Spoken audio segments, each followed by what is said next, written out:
大家好，我哋係機車情侶啦。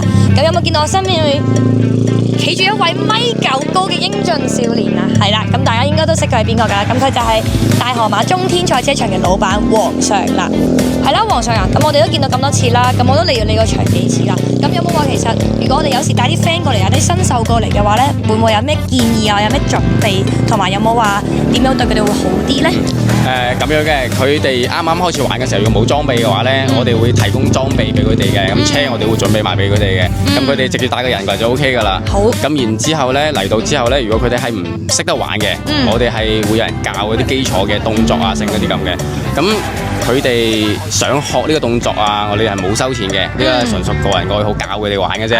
咁然之後呢，就有咩建議嘅就係佢哋新手落賽車場玩嘅時候，最好就係學咗啲基本嘅技術基礎先，識得點樣落彎啊，例如識得點樣鬥住架車揸啊，同埋最緊識得收車。呢個係亦安全嘅問題。有冇其他想同大家講嘅，黃尚？有，多啲嚟我呢度玩啦！想過嚟玩嗰陣時，記得聯絡我哋，再幫你聯絡埋黃尚，咁你嘅技能就有所提升啦。